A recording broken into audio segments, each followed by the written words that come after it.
The Berenstain Bears and the Bully by Stan and Jan Berenstain. The Berenstain Bears and the Bully. If a cub gets beat up, that's usually when he or she vows to make sure it doesn't happen again. Ooh. One day, Mama, Papa, and Brother Bear were busy in the yard when Sister Bear came home crying. Her face was scratched and dirty, and her clothes were torn. "What happened to you?" asked Mama. "Please tell us," said Papa.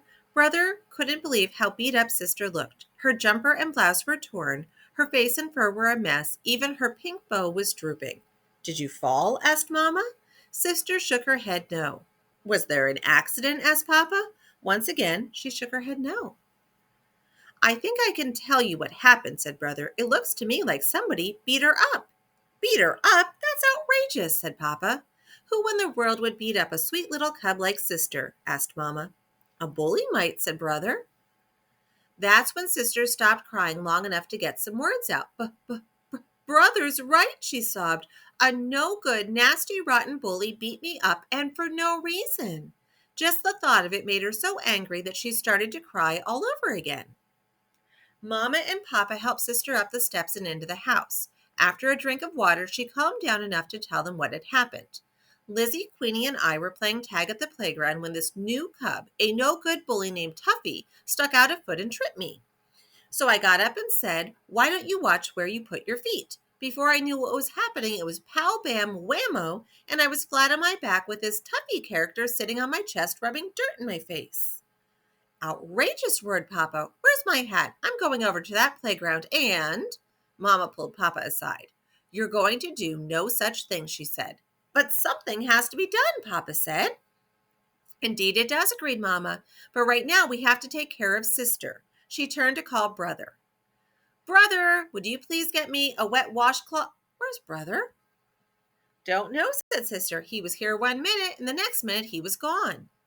Lizzie and Queenie were still at the playground when Brother got there. "I've got a knuckle sandwich for some bully named Tuffy," he said. "Where is he?" "Brother," said Lizzie, "I think there's something you ought to—" "Never mind the small talk," he growled. "Just point him out and get out of the way." Lizzie shrugged and pointed to the small building that housed the boys' room and the girls' room. But there was no one there. No one, that is, but a little girl who was coming out of the girls' room. But hold everything. The little girl was wearing a t-shirt that said Tuffy. "You're Tuffy?" said Brother. "Yes," she said. "Want to make something out of it?" But you're a girl," said Brother. "What did you expect me to be? An eggplant?" said Tuffy. Brother Bear was shocked right down to his very bones. The big bully he was going to clean up the playground with was not only a girl, but a little girl at that, maybe even a bit smaller than Sister. When Lizzie and Queenie came over to watch, Tuffy figured out who Brother was. "Hey," she said, "you must be the big brother of little Miss Pink Hairbow. She got fresh, so I cleaned her clock. Want to make something out of it?" That was exactly what Brother wanted to do, but there was no way he could hit a girl. If he did, then he'd be the bully. It was all he could do to turn away and leave. "Chicken, just like your sister," yelled Tuffy. Brother headed home, hands in pockets, staring at the ground. Something had to be done, but what? As he passed the school, Brother got an idea, but he would have to hurry. It was Friday afternoon, and the school would be closing for the weekend. He hoped Mr. Grismeyer, the gym teacher, hadn't left yet. When Brother got home, he was carrying something in a big bag. Instead of going in the front door, he quietly opened the side hatch and dropped the bag into the cellar. Then he closed the hatch and rejoined the family by going in the front door. "Where have you been?" asked Mother. "We've been having a family meeting." I was just checking out the playground," Brother said. "And no doubt you found out that Tuffy is a girl," said Mama. "We've been discussing the situation and have pretty much decided that the best thing for Sister to do is simply to avoid this awful Tuffy person. Then, too, you'll be at school and you can keep an eye on Sister. What do you think of the plan?" "It's okay," said Brother, "but Sister's the one that got beat up. What does she think?"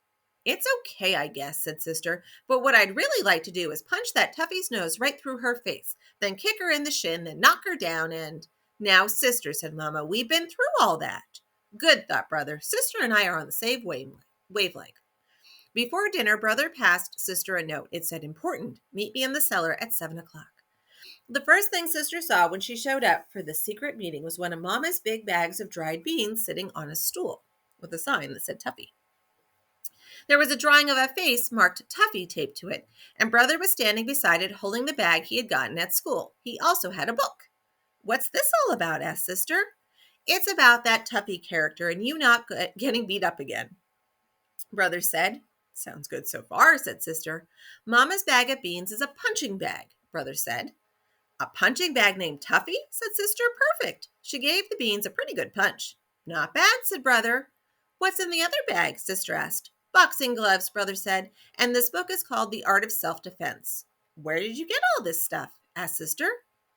"From Mr. Grismeyer. I told him I had a friend who was having trouble with a bully. We've got it just for the weekend. It goes back Monday morning."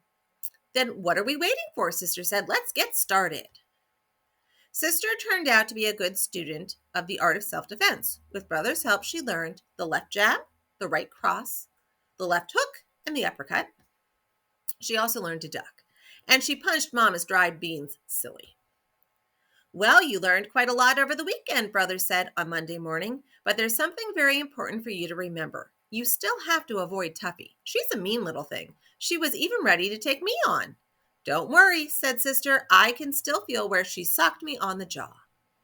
Sister did a good job of avoiding Tuffy. She avoided her all day Monday and all day Tuesday.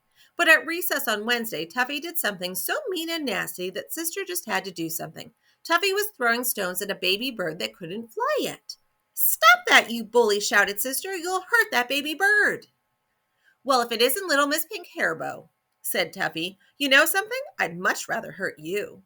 She rushed at Sister with her hard little fists ready. But Sister was ready too. She had her left out and her right up. She protected her jaw. When Tuffy threw a hard right, Sister ducked, then hit her square in the nose with a right cross.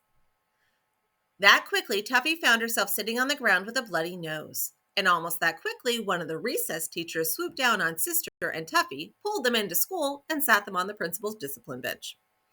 Sister's mind was a blurry mix of pride that she had protected the baby bird and shock that she was sitting on the principal's famous discipline bench. But she was even more shocked when she saw that Tuffy was crying. "What are you crying about? I only hit you once," Sister said.